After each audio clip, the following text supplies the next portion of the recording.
नमस्कार। हमने पढ़ा था पहला अध्याय भाषा और व्याकरण। तो पहले वीडियो में मैंने आपको इस चैप्टर को एक्सप्लेन कर दिया था। तो आज हम सीखेंगे कि आपने उससे कितना सीखा उस अध्याय से। तो हम आज आपको प्रश्न उत्तर करवाएंगे। तो आपको ऐसे ही करना है, सबसे पहले लिखना है निम्नलिखित प्रश्नों के उत्तर दीजिए। तो पहला प्रश्न इसमें आप लिखेंगे कि भाषा की परिभाषा लिखिए। तो आपको उसके आंसर में भाषा की परिभाषा लिखनी है। तो भाषा की परिभाषा के लिए मैं आपको निशान लगवा देती हूँ कि भाषा की परिभाषा कहाँ से कहाँ तक आपको लिखनी है। तो भाषा की परिभाषा आपको लिखनी है। पहले का आंसर लिखना है आपको, भाषा एक ऐसा माध्यम है जिसके द्वारा हम अपने विचारों को दूसरों तक आसानी से पहुंचाते हैं। ये हो जाएगा पहले का आंसर। अब हम बात करेंगे इस के दूसरे प्रश्न की। तो बेटा इसमें है कि दूसरा प्रश्न, भाषा कितने प्रकार की होती है। तो इसका आंसर होता है बेटा, भाषा 2 प्रकार की होती है, एक तो मौखिक और एक लिखित। तो ये इसका जो तीसरा प्रश्न है उसमें भी इनमें अंतर पूछा गया है, तो हम इसी में ही इसको एक्सप्लेन कर देंगे। बस हमें क्या करना है कि जैसे हम लिखेंगे भाषा कितने प्रकार की होती है, या तो आप लिखिएगा यहाँ व्याख्या कीजिए, व्याख्या कीजिए, या लिखिएगा कि विवरण कीजिए। तो बस आपको इतना लिखना है इस सेकंड प्रश्न के आगे, और थर्ड प्रश्न नहीं करना है, इसको हम काट देंगे। तो अब हम इसके आंसर के लिए निशान लगाएंगे कि हमें सेकंड प्रश्न का आंसर कौन सा लिखना है। तो हम लिखेंगे सेकंड प्रश्न के आंसर में हमें लिखना है भाषा के प्रकार। लिख लीजिए, जैसे भेद है तो आप भेद ही लिख लीजिए। फिर इसके नीचे लिखेंगे भाषा के निम्नलिखित 2 रूप होते हैं।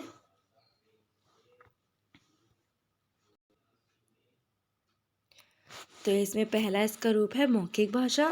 तो मौखिक भाषा को एक्सप्लेन करेंगे। इसमें जिस भाषा को मुख से बोला और कानों से सुना जाता है उसे मौखिक भाषा कहते हैं। इसे उच्चरित भाषा भी कहा जाता है।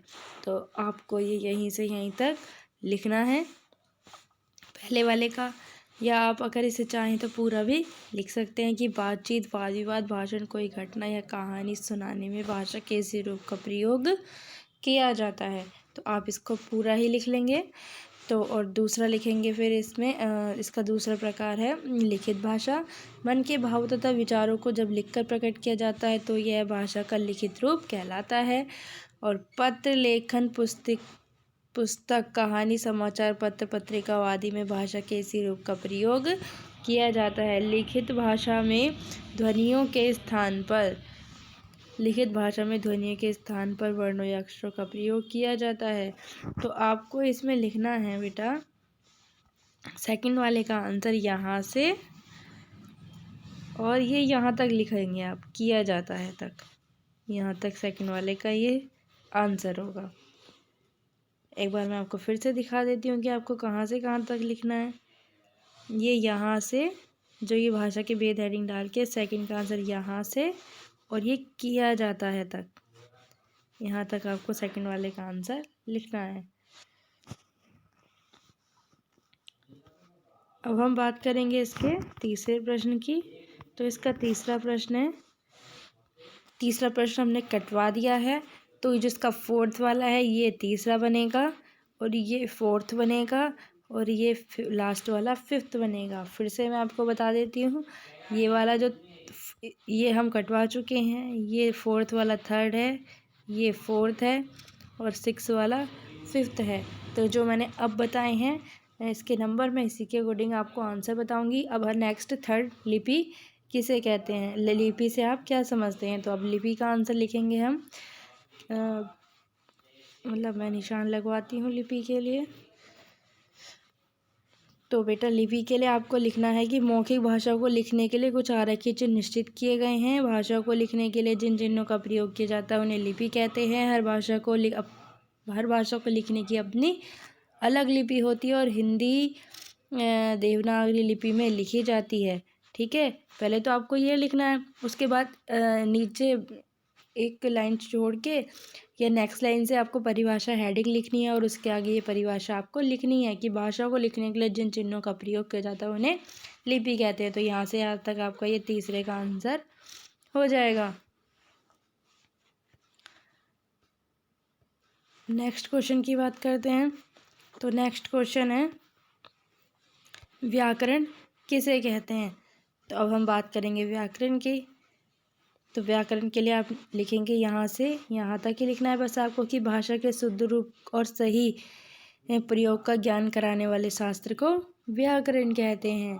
क्योंकि व्याकरण क्या होता है कि भाषा को लिखने के लिए कुछ नियमों की ज़रूरत होती है और उन नियमों का जो ज्ञान कराता है वो क्या कहलाता है, व्याकरण कहलाता है। तो ये हो जाएगा आपका यहाँ से यहाँ तक फोर्थ वाले का आंसर।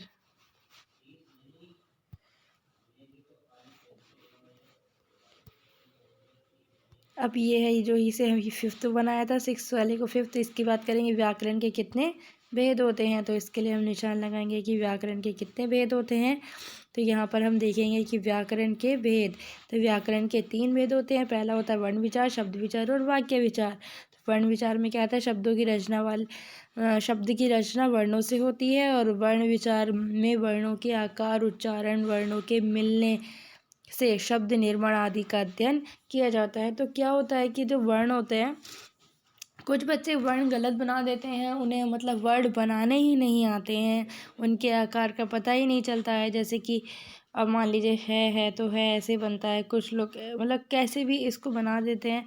तो जैसे है, ए में आ है तो आ में कितनी मात्राएं आती हैं, बड़े आ में कुछ लोग इसको भी आ लिख देते हैं। ऐसे ही इनके उच्चारण का और आकार का और इनकी शुद्धता पर जो ध्यान दिया जाता है वो वर्ण विचार में दिया जाता है। इसका सेकंड है शब्द विचार।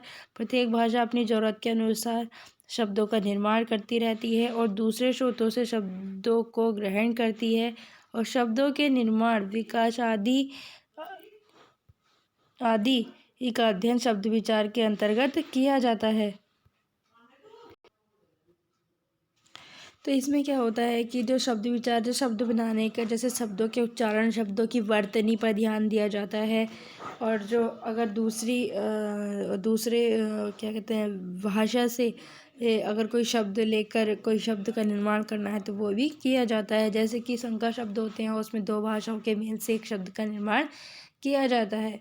तो अब हम नेक्स्ट बात करेंगे इसके तीसरे भेद की, वाक्य विचार। तो वाक्य विचार में प्रत्येक भाषा में वाक्य की एक निश्चित बनावट होती है। हिंदी भाषा भी इसका अपवाद नहीं है और हिंदी में सामान्य रूप से वाक्य में पहले कर्ता, फिर और कर्म और अंत में क्रिया आती है। तो आपको बस ये इतना ही लिखना है क्योंकि बाद में तो ये एग्जाम्पल दे रखा है, चाहे तो आप इसका एग्जाम्पल भी लिख सकते हैं। जैसे मोहन पुस्तक पढ़ता है, तो मोहन क्या है, कर्ता, पुस्तक क्या है, कर्म, और पढ़ना क्या है, क्रिया, जो यहाँ पर लिखा हुआ है। तो ये हो जाएगा इसका पूरा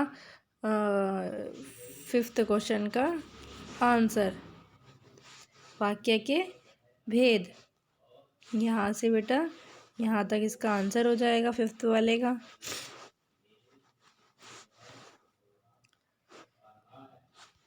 अब नेक्स्ट हम बात करेंगे, ये तो हमारे प्रश्न उत्तर थे, ये हमारे हो गए हैं। नेक्स्ट है कि रिक्त स्थान भरिए। ये भी आपको ऐसे लिखना है, फिर एक लाइन छोड़ के लिखने हैं। मन के भावों को प्रकट करने का साधन क्या कहलाता है बेटा, भाषा। भाषा कहलाता है। ये है एक एक लाइन छोड़ के करेंगे तो आपकी राइटिंग भी अच्छी आएगी और कॉपी में वर्क भी अच्छा लगेगा, इसलिए आपको ये एक एक लाइन छोड़कर ही करना है। नेक्स्ट है कि भाषा के, यहाँ पर है डैश रूप होते हैं। तो बेटा कितने रूप होते हैं भाषा के, 2 रूप होते हैं। नेक्स्ट है मौखिक भाषा को क्या और दूसरा क्या नाम दिया गया है। तो मैंने आपको पढ़ाया था कि मौखिक भाषा उच्चारित होती है, सॉरी, इसलिए हम इसको क्या कहते हैं, उच्चारित भाषा भी कहते हैं। तो 3rd वाले का आंसर हो जाएगा उच्चारित। 4th की बात करें तो मन के भावों को लिखकर प्रकट करना। अगर हम बोलकर प्रकट करते हैं तो हमारा कहलाता है मौखिक भाषा, और अगर हम लिखकर प्रकट कर रहे हैं तो क्या कहलाएगा, लिखकर, लिखित, लिखित भाषा, लिखित भाषा भी मन के भावों को लिखकर प्रकट करना लिखित भाषा होती है। अब नेक्स्ट क्वेश्चन की बात करेंगे। इसमें नीचे लिखे वाक्यों के सामने मौखिक या लिखित जो उचित हो लिखिए। ये आपको होमवर्क मतलब आपको खुद करना है ये। जैसे कि इसमें पहला है, कवि नरेंद्र लाहड़ ने कविता सुनाई। तो सुनाना लिखित के अंतर्गत आता है या मौखिक के अंतर्गत आता है, ये आपको मैंने पहले ही समझा रखा है, तो आपको उसके अकॉर्डिंग इसको लिखना है। जैसे कि राजगोपाल ने, सेकंड है, राजगोपाल ने लघु कथा लिखी। अब लिखना किस भाषा के अंतर्गत आता है, ये आपको खुद करना है। कै वाले पूरे ये पांचों आपको ये खुद करने हैं। नेक्स्ट बात करते हैं हम घा की।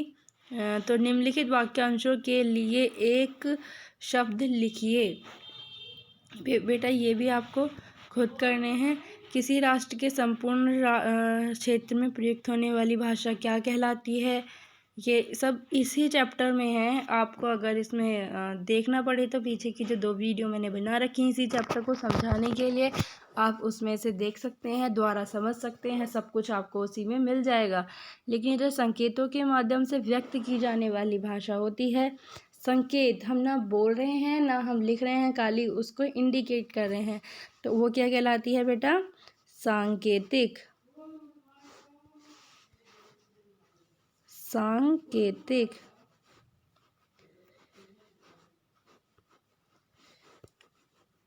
ये कहलाती है सांकेतिक भाषा, जो खाली संकेतों के माध्यम से होती है। ये था बेटा 4th वाले का आंसर, बाकी 3 आपको खुद करने हैं। अब हम बात करेंगे ऋणा प्रश्न की। तो ऋणा प्रश्न है, निम्नलिखित भाषाओं की लिपियों के नाम लिखिए। तो जो संस्कृत की लिपि है, मराठी, पंजाबी, अंग्रेजी, हिंदी, गुजराती, सबकी अलग अलग लिपि है। ये भी आपको मैंने समझा रखा है। अब आपको आ ही गया होगा क्योंकि मैंने बहुत अच्छे से एक्सप्लेन किया था। अगर फिर भी आपको कोई प्रॉब्लम है तो एक बार आप पीछे जो वीडियो हैं उन्हें देख सकते हैं, उनकी हेल्प ले सकते हैं। तो ये आप अपनी नोटबुक में नोट कर लें। Thank you.